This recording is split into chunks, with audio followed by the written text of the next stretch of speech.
Guys, Daniel Moffat. Oh, I finally did it. Oh my gosh, after much trials and tribulation, we are finally going to actually make the KX500 AF bike.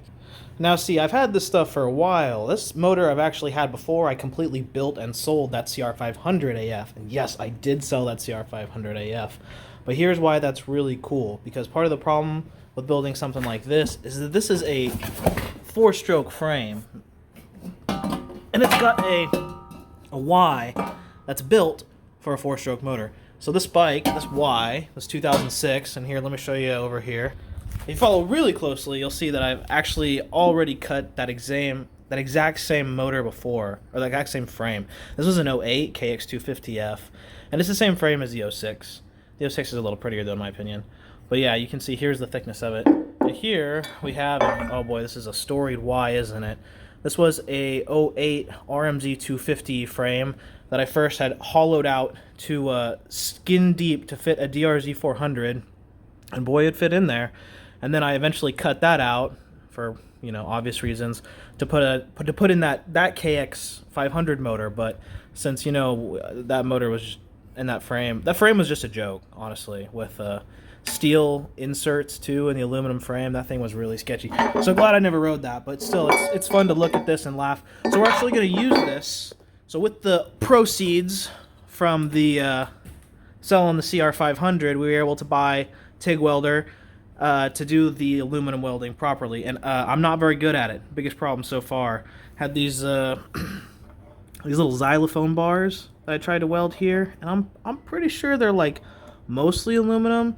I have welded them in the past in one of my prior videos, but if you remember, I kind of did that with like a torch and those low temperature rods, and man, I had to literally like they look like fried like potatoes, like the skin was wrinkled. I had to just melt the entire thing to get it to weld at all. So that might just be some kind of like aluminum brass alloy. But here we have these Ys, and this is from a, you know, from a Suzuki, right?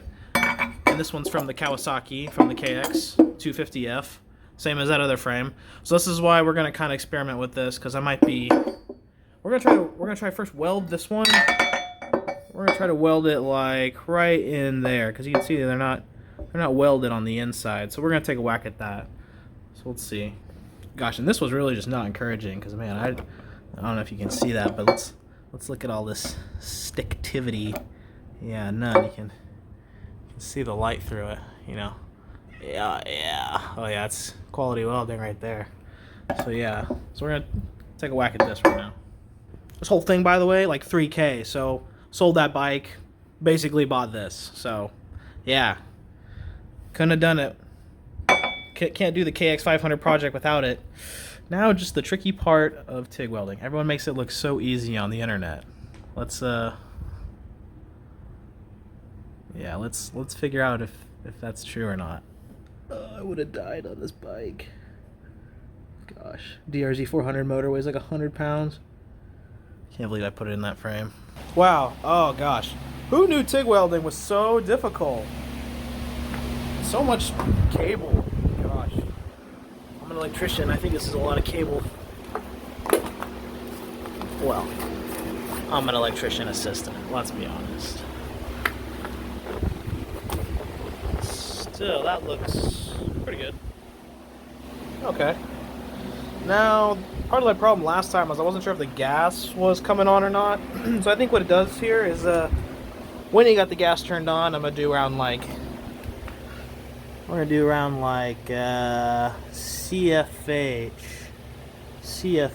Yeah, we're gonna do around 20 cubic feet an hour, maybe. CFH, maybe that's what it means.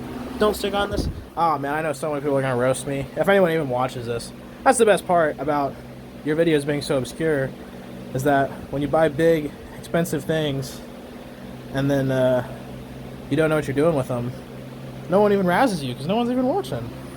So yeah, I didn't sharpen the point. I know I didn't. I'm just gonna do her blunt. Maybe that's why the other one didn't work. I also think part of it is that this machine can set up on 240 or 120, and yeah, that is that's what the internet is plugged into. So that is not a 240, that's a 220. that, or 120 that we got. So we got only 120 volts, or amp. Yeah, 120 volts. It seems like the machine. Oh god, and just listen to it when you put it on. It's like a freaking spaceship. Oh yeah, that's one higher. Powering on.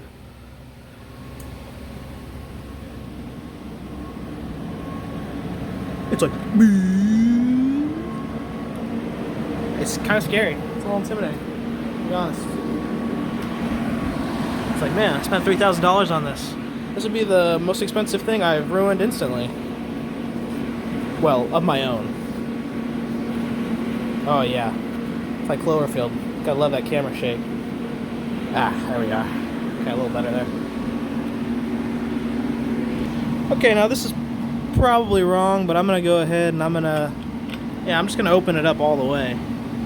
And then I was reading something online that said for aluminum you want like 15 to 20. Just make sure I'm twisting it the right way. So we're gonna go. I was doing 15 before, because that was like half the gauge. But let's do 20. You know. And yeah. So if you go over here, I turn the fan off. Oh yeah. I bet that sounds good. You can kind of hear. There's no gas coming out. And then the second you hit that pedal, yeah, I can kind of hear it. Hear like a gas flow coming. So yeah, now I'm wasting my gas. Sick. I kind of wish you could like double tap the pedal and the gas would come off. I don't know. I guess we don't have that technology. Or maybe it does only come out when you hit the pedal, but it just like keeps pressure in the line. Because then when you turn the bottle off, the needle stays on until you hit the line again. So I don't know. We're still figuring that out.